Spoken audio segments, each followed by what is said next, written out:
عرفان رمضان۔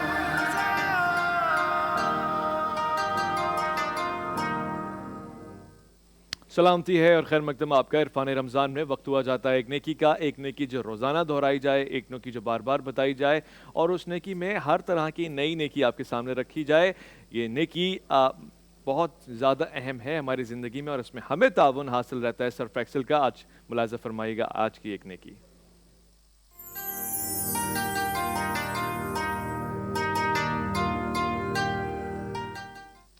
آج کی نیکی میں خاص بات یہی ہے کہ آپ نے حسد نہیں کرنا اور حسد سے خود کو بچائے رکھنا ہے۔ جب آپ کسی سے حسد کرتے ہیں تو اس کا کچھ بھی نہیں بگاڑتے، بلکہ اپنی صحت کا، اپنے خیال کا، اپنے گمان کا، اپنے ایمان کا بالکل اس طرح سے نقصان کرتے ہیں جیسے کوئی دیمک ہو اور کسی لکڑی کو کھا رہا ہو، بلکہ کوئی آگ ہو اور پوری کی پوری لکڑی چبا کے بزم کر دے۔ حاسدین کے حسد سے بچنے کا سب سے بہتر فارمولہ بھی یہی ہے کہ آپ دوسروں پہ حسد نہ کریں، دوسروں سے نہ جلیں اور دوسروں کے حوالے سے اچھا گمان کریں، غلط گمان نہیں کریں۔ آپ نے کئی مرتبہ حاسدین کے حوالے سے اور حسد کے حوالے سے قرآن کی گفتگو سنی ہے، یہ تو آپ کی نظر سے دور ہو ہی نہیں سکتی۔ وَمِن شَرِّ حَاسِدٍ اِذَا حَسَد، اللہ رب العزت سے پناہ مانگی جا رہی ہے۔ حاسدین جب حسد کریں تو پروردگار تیری پناہ، تو کہیں آپ ان میں سے تو نہیں ہے کہ جن سے پناہ مانگی جا رہی ہے؟ ہاں، اگر آپ حسد کر رہے ہیں تو آپ انہی میں سے ہیں۔ پروردگار آپ کو شریر لوگوں کے شر سے، حاسدین کے حسد سے ہمیشہ بچا کے رکھے۔ جب ہم نے یہاں پہ یہ گفتگو کی ہے تو پھر سب سے بہتر طریقہ اور ایسا وظیفہ جو آپ کو حاسدین سے بچاتا بھی ہے اور آپ کو ایمان والوں کے ساتھ جوڑتا بھی ہے، میں اس کو نعت رسول مقبول صلی اللہ علیہ وآلہ وسلم قرار دیتا ہوں۔ خود جانتا بھی ایسے ہی ہوں کیونکہ یہ تو آپ کو اچھے لوگوں کی محبت دل میں ڈال کے دیتا ہے۔ اس حوالے سے ہمارے پاس بہت ہی پیارے، بہت ہی عزیز اور بہت ہی دل میں جگہ بنا لینے والی آواز موجود ہے، عدنان حسینی جو کہ ذوالفقار حسینی کے بھائی بھی ہیں۔ میں ان سے گزارش کروں گا کہ بارگاہ رسالت میں محبت کی ترجمانی فرمائیں۔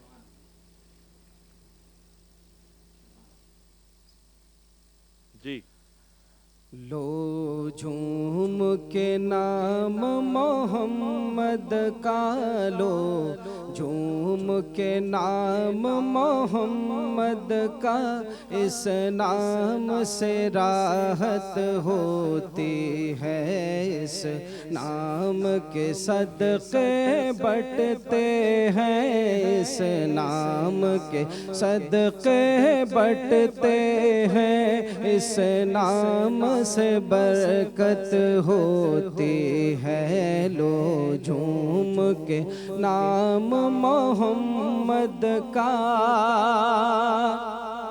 یہ شان کرم اللہ غنی، اللہ کا دیا دیتے ہیں نبی، اللہ کا دیا دیتے ہیں نبی، یہ شان کرم اللہ غنی، اللہ کا دیا دیتے ہیں نبی، اللہ کا دیا دیتے ہیں نبی، دیکھے تو صدا دے کر کوئی، دیکھے تو صدا دے کر کوئی، ہر چیز عنایت ہوتی ہے۔ لو جھوم کے نام محمد کا، نعتوں کے سجاتے ہیں گجرے، پڑھتے ہیں سلاموں کے نغمے، پڑھتے ہیں سلاموں کے نغمے، نعتوں کے سجاتے ہیں گجرے، پڑھتے ہیں سلاموں کے نغمے، پڑھتے ہیں سلاموں کے نغمے، کوئی مانے مانے نہ مانے، کوئی مانے مانے نہ مانے اپنی تو عبادت ہوتی ہے، لو جھوم کے نام محمد کا، اپنے تو نیازی اپنے ہیں، غیروں نے بھی ہم سے پیار کیا، غیروں نے بھی ہم سے پیار کیا، اپنے تو نیازی اپنے ہیں،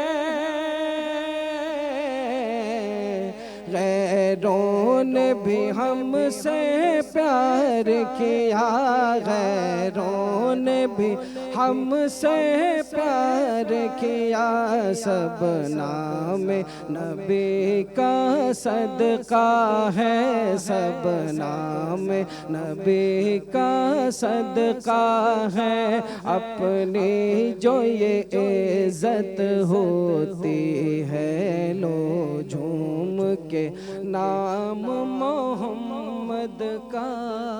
ماشاءاللہ، سبحان اللہ، واہ عدنان حسینی بھائی، مزہ آ گیا، لطف آ گیا، اور وہ محبت جو ہم نے ذوالفقار علی حسینی کی آواز سے محسوس کی ہے وہ آج ہم دیکھ رہے ہیں، اس کی شباہت خدا غریق رحمت فرمائے اور بہت ساری رحمت فرمائے آپ کے اوپر۔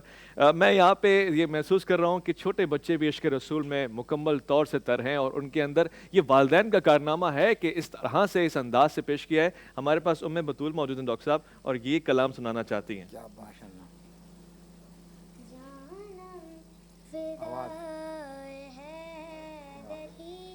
یا علی علی علی جانم فدائے حیدری، یا علی علی علی ہے محمد میرا دل تو سینہ علی،